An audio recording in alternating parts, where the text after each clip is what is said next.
Assalamualaikum warahmatullahi wabarakatuh. Kami dari kelompok D ingin mempresentasikan hasil diskusi kami mengenai pengertian dari FIFO, LIFO, dan average. Sebelumnya, izinkan saya memperkenalkan anggota dari kelompok D. Perkenalkan, saya Rafa Lydia Priyanti dengan akhiran NPM 348. Lalu ada teman saya Naswa Nafiha dengan akhiran NPM 103. Ada Fatarani Rizana dengan akhiran NPM 283. Lalu yang terakhir ada Nazwa Livia Devita dengan akhiran NPM 336. FIFO atau First In, First Out adalah metode pengaturan stok barang yang dimana yang masuk pertama kali ke dalam gudang akan digunakan terlebih dahulu. Metode FIFO adalah asumsi bahwa barang yang pertama kali dibeli atau diproduksi adalah yang pertama kali keluar dari inventaris untuk dijual atau digunakan dalam proses produksi. Dengan penerapan metode FIFO, harga perolehan dari barang yang dijual atau digunakan untuk produksi dihitung berdasarkan harga pembelian atau produksi paling awal, sehingga ketika terjadi kenaikan harga dalam jangka waktu tertentu, biaya barang yang dijual atau untuk produksi akan lebih rendah karena mengacu pada saat harga pembelian atau produksi awal. Penerapan metode FIFO sering digunakan pada barang persediaan yang berpotensi mengalami perubahan harga yang signifikan. Berikut adalah contoh soal FIFO. PT Saburai melakukan transaksi pembelian dan penjualan barang pada tahun 2018. Metode yang digunakan untuk menghitung persediaan adalah metode FIFO First In, First Out. Pada awal tahun, persediaan awal adalah 200 unit dengan harga 9.000 per unit. Selama tahun berjalan, perusahaan melakukan beberapa kali pembelian dan penjualan dengan rincian yang pertama pembelian dilakukan sebanyak 4 kali dengan harga per unit yang bervariasi, dan yang kedua penjualan, dilakukan sebanyak 4 kali dengan harga jual yang juga berbeda di setiap transaksi. Setiap kali ada penjualan, barang yang keluar dihitung dari persediaan yang masuk pertama kali. Ketika stok dari pembelian pertama habis, penjualan selanjutnya diambil dari pembelian berikutnya. Dengan metode FIFO, harga pokok penjualan atau HPP akan lebih rendah saat harga barang cenderung meningkat, karena barang yang lebih lama dan lebih murah dijual lebih dulu. Setelah seluruh transaksi tercatat, total persediaan akhir berjumlah 600 unit dengan nilai total sebesar 3.400.000. Metode FIFO ini mempengaruhi harga pokok penjualan atau HPP yang digunakan untuk menghitung laba kotor perusahaan. Selanjutnya, saya Fatrani dengan NPM akhir 283 akan membahas tentang metode LIFO. Metode LIFO atau metode Last In First Out merupakan metode yang menghitung barang yang terakhir kali dibeli atau yang terakhir kali masuk gudang, yang mana akan langsung dijual apabila terdapat transaksi penjualan. Nah, metode LIFO ini menerapkan bahwa persediaan dengan nilai perolehan terakhir atau yang masuk terakhir akan dijual lebih dulu, sehingga perolehan persediaan akhir dinilai berdasarkan perolehan pertama atau awal masuk.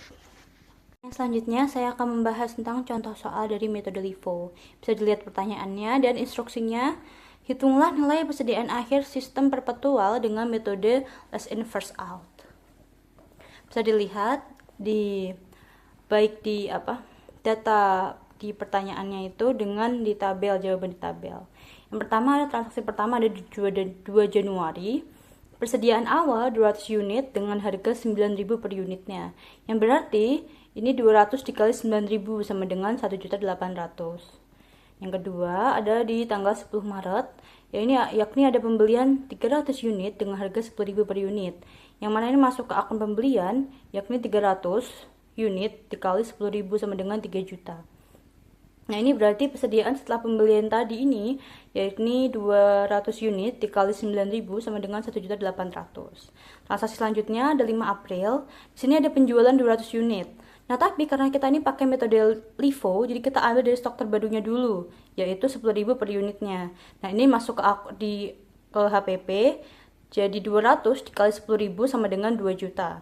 Nah, sisa persediaannya ini 200 dikali 9.000 sama dengan 1.800.000 dan 100 dikali 10.000 yakni 1 juta. Di transaksi yang selanjutnya lagi ada di 7 Mei, ada penjualan 100 unit. Tapi karena kita ambil dari stok terbaru, jadinya masuk ke HPP 100 unit dikali harga per unitnya 10.000 sama dengan 1 juta. Nah, sisa persediaannya ini 200 dikali 9.000 sama dengan 1.800.000. Dan di tanggal 21 September ada pembelian 400 unit dikali 11.000 sama dengan 4.400.000, dan persediaan setelah pembeliannya adalah 200 dikali 9.000 sama dengan 1.800.000, dan 400 dikali 11.000 yakni 4.400.000. Nah, selanjutnya transaksi selanjutnya ada 18 November. Ini ada pembelian 100 unit yang mana dikali dengan 12.000 jadi 1.200.000, dan persediaan setelah pembeliannya jadi 200 unit dikali 9.000 1.800.000, 400 unit dikali 11.000 jadinya 4.400.000, dan 100 unit dikali 12.000 jadinya 1.200.000. Selanjutnya di 20 November ada penjualan 200 unit. Nah, kita nih ambil stok terbaru dulu ya. Jadi stok terbarunya ada 12.000 sama 11.000. Nah, ini masuk ke HPP-nya. 100 dikali 12.000 sama dengan 1.200.000. Kemudian 100 dikali 11.000 sama dengan 1.100.000, dan sisa persediaannya ini 200 dikali 9.000 sama dengan 1.800.000, dan 300 dikali 11.000 sama dengan 3.300.000. Nah, selanjutnya lagi di 10 Desember ada penjualan 200 unit. Nah, kita ambil stok terbarunya 11.000. Jadi 200 dikali 11.000 sama dengan 2.200.000. Itu HPP-nya. Terus kemudian sisa persediaannya 200 dikali 9.000 sama dengan 1.800.000, dan 100 dikali 11.000 sama dengan 1.100.000. Nah, berarti ini dari semuanya ini total unit pembeliannya itu 800 dan total unit HPP-nya 700. Nah, untuk persediaan akhirnya ada di 200 unit dikali 9.000 sama dengan 1.800.000 ditambah dengan 100 dikali 11.000 sama dengan 1.100.000. Jadi 1.800.000 ditambah dengan 1.100.000 sama dengan 2.900.000, yang ini merupakan total harga persediaannya. Nah, total harga pembeliannya 8.600.000, dan harga pokok penjualannya, total harga pokok penjualannya ini ya 7.500.000. Saya akan melanjutkan penjelasan dari teman saya sebelumnya. Perkenalkan terlebih dahulu, nama saya Nazolivia Devita Ramadhani, NPM 2401 3010336. Nah, saya akan menjelaskan mengenai metode average cost atau metode biaya rata-rata. Jadi, metode biaya rata-rata adalah salah satu metode penilaian persediaan yang menentukan harga barang berdasarkan rata-rata biaya dari semua barang serupa yang tersedia selama periode tertentu. Metode ini sering digunakan dalam akuntansi persediaan karena memberikan hasil yang objektif, konsisten, serta lebih mudah diterapkan dibandingkan metode lain seperti FIFO maupun LIFO. Dalam metode biaya rata-rata, setiap unit persediaan dianggap memiliki biaya yang sama, yaitu biaya rata-rata dari semua unit yang tersedia. Hal ini membuat metode ini sangat berguna dalam industri yang menangani barang-barang homogen atau produk yang sulit dibedakan satu sama lain. Dengan menggunakan metode ini, perusahaan tidak perlu melacak setiap unit barang secara individual yang dapat menyederhanakan pencatatan akuntansi dan perhitungan biaya barang yang terjual atau cost of goods sold. Selanjutnya adalah jenis metode average. Nah, jadi di jenis metode biaya rata-rata ini terdapat dua jenis, yaitu yang pertama ada metode rata-rata tertimbang atau weighted average method. Jadi metode ini digunakan dalam sistem persediaan periodik, yaitu sistem di mana perusahaan hanya menghitung persediaan dalam periode tertentu. Biasanya itu setiap akhir bulan, kuartal, atau tahun. Nah, jadi dalam metode ini itu biaya rata-rata dihitung berdasarkan total biaya barang yang tersedia untuk dijual sama periode tersebut, kemudian dibagi dengan jumlah total unit barang yang tersedia. Lalu yang kedua itu ada metode rata-rata bergerak atau moving average method. Nah, jadi di metode rata-rata bergerak ini digunakan dalam sistem persediaan perpetual, yaitu sistem di mana pencatatan persediaan diperbarui secara real time setiap kali ada pembelian atau penjualan. Dalam metode ini, setiap kali perusahaan membeli persediaan baru, biaya rata-rata diperbarui berdasarkan persediaan yang ada ditambah dengan pembelian terbaru. Baik, selanjutnya adalah contoh soal dari metode average. Nah, di sini saya mengambil PT Saburai melakukan perlakuan pembelian penjualan persediaan pada tahun 2018. Nah, jadi di soal ini saya bacakan soalnya. Terdapat persediaan awal pada 2 Januari 2018, yaitu 200 unit dengan harga 9.000 per unit. Lalu ada pembelian dan penjualan selama tahun 2018. Ada yang pertama 10 Maret, pembelian 300 unit dengan harga 10.000 per unit. 5 April penjualan 200 unit dengan harga jual 15.000 per unit. 7 Mei penjualan 100 unit dengan harga jual 15.000 per unit. 21 September pembelian 400 unit dengan harga 11.000 per unit. 18 November pembelian 100 unit dengan harga 12.000 per unit. Lalu ada 20 November penjualan 200 unit dengan harga jual 17.000 per unit.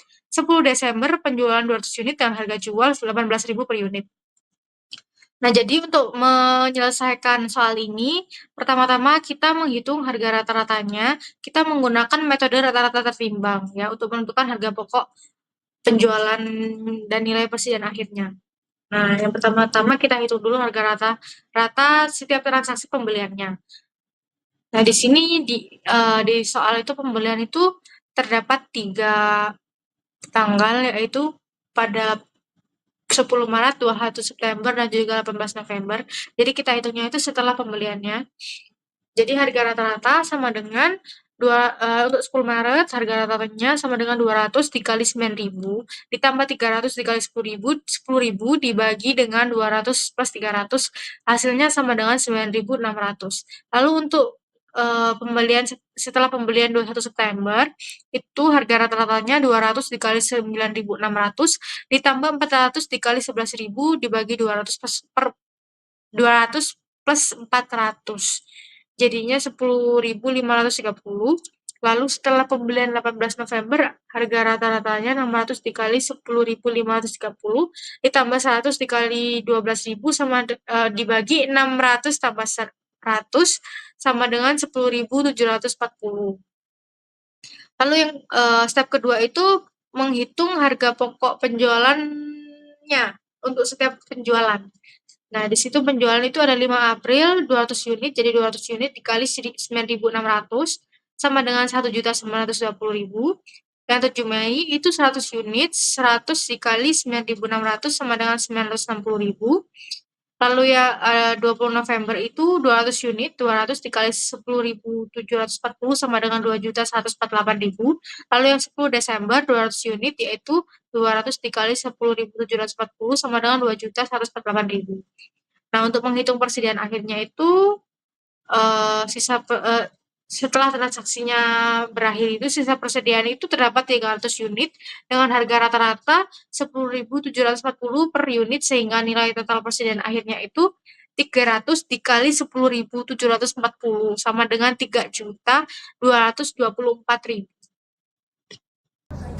Jadi menurut kelompok kami, metode yang tidak diperbolehkan menurut IFRS adalah LIFO, yaitu last in first out. Alasan IFRS melarang LIFO sendiri yaitu yang pertama, tidak mencerminkan realitas ekonomi. Metode LIFO mengasumsikan bahwa barang yang terakhir dibeli adalah yang pertama dijual, sementara barang yang lebih lama tetap berada dalam persediaan. Dalam kenyataan bisnis, sebagian besar perusahaan tidak menggunakan pendekatan ini, terutama untuk barang yang memiliki masa simpan seperti makanan, obat-obatan, atau produk teknologi. Lalu alasan yang kedua yaitu mengurangi transparansi dan akuransi laporan keuangan. Dengan LIFO, barang yang lebih lama yang seringkali lebih murah tetap tercatat dalam persediaan, sementara barang yang terbaru yang lebih mahal digunakan untuk menghitung HPP, harga pokok penjualan. Hal ini dapat menyebabkan nilai persediaan di neraca menjadi tidak mencerminkan harga pasar yang sebenarnya, sehingga laporan keuangan menjadi kurang akurat dan tidak mencerminkan kondisi ekonomi yang sesungguhnya. Lalu alasan yang ketiga yaitu dapat digunakan untuk memanipulasi laba. Dalam kondisi inflasi, harga barang biasanya meningkat seiring waktu. Karena LIFO menggunakan harga terbaru untuk menghitung HPP, maka HPP akan lebih tinggi, laba bersih akan tampak lebih rendah, dan pajak yang dibayarkan juga lebih kecil. Hal ini memungkinkan perusahaan untuk memanipulasi laba demi tujuan pajak yang dianggap tidak sesuai dengan prinsip fair representation dalam IFRS. Yang keempat, tidak konsisten dengan standar global. IFRS bertujuan untuk menciptakan standar pelaporan keuangan yang transparan dan konsisten di seluruh dunia. LIFO dilarang karena dianggap mengurangi perbandingan laporan keuangan antar perusahaan dan negara, terutama dengan standar akuntansi lain seperti IFRS dan GAAP di sebagian besar negara selain Amerika Serikat.